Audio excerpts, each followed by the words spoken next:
riječi kluba zastupnika. Prvi HDZ, gospodin Damir Mandić.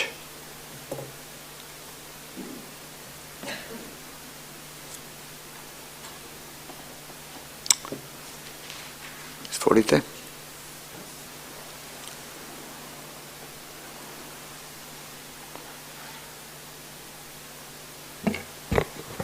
Poštovani potpredsjedniče, poštovane kolegice i kolege, evo ispred kluba Hrvatske demokratske zajednice nekoliko završnih misli.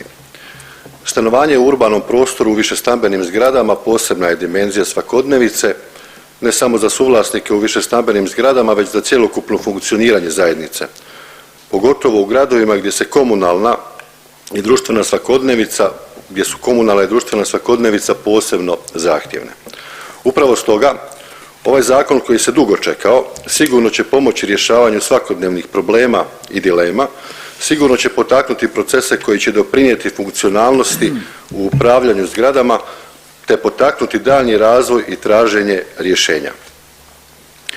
U tom kontekstu stvarno treba odati priznanje Ministarstvu prostornog uređenja, graditeljstva i državne imovine na čelu sa ministrom Bačićem i njegovim suradnicima na stvarno silnom trudu i svim aktivnostima koje su poduzeli prilikom pripreme zakona, kao i činjenicu da su krajnje odgovorno shvatili i prihvatili određene prijedloge koji su se u međuvremenu pojavili, pogotovo između prvog i drugog čitanja. Cilj donošenja ovog zakona je da se bez bitnih zadiranja i promjene sadržaja međuvlasničkih odnosa osigura kvalitetnije upravljanje i održavanje zgrada, pogotovo kad je riječ o visini pričuve, kriterijima njenog korištenja, te se podrobnije definiraju prava i obveze suvlasnika, upravitelja zgrada, predstavnika suvlasnika, zajednice suvlasnika.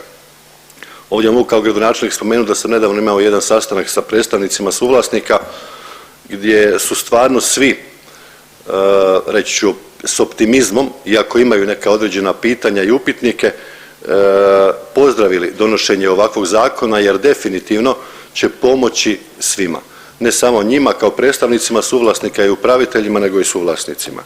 I upravo iz ovih razloga vjerujem da će ministarstvo i pogotovo upravitelji, tvrtke koje se bave upravljanjem, pronaći efikasan i brz način kako predstaviti zakon svima, pa i samim suvlasnicima, te ih informirati o svemu onome što se bitno mijenja i što im ovaj zakon kvalitativno donosi.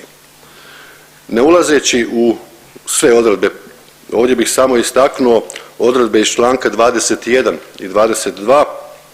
Članak 21 pobliže definira i omogućava se sufinanciranje ugradnje dizala i uređaja za olakšan pristup za slabopokretne osobe, te će Republika Hrvatska zajedno s jedinicama lokalne uprave sufinancirati njihovu ugradnju. A članak 22 donosi odredbe koje prepoznaju poseban status zgrada, višestambenih zgrada unutar kulturno-povijesnih cjelina, te će obnova pročelja biti sufinancirana i od Republike Hrvatske, te isto tako jedinica lokalne uprave i samih suvlasnika. Držim da su ova dva članka, odnosno dva ova elementa, veliki pomak, ali i poticaj samim suvlasnicima da se lakše između sebe dogovore i usklade. I stoga mi iz kluba Hrvatske demokratske zajednice podržavamo Konačni prijedlog zakona o upravljanju i održavanju zgrada s dubokim uvjerenjem u njegovu uspješnu provedbu, te da će sigurno biti na korist upraviteljima, predstavnicima suvlasnika i svim suvlasnicima u višestambenim zgradama za kvalitetu svakodnevnog života. Hvala.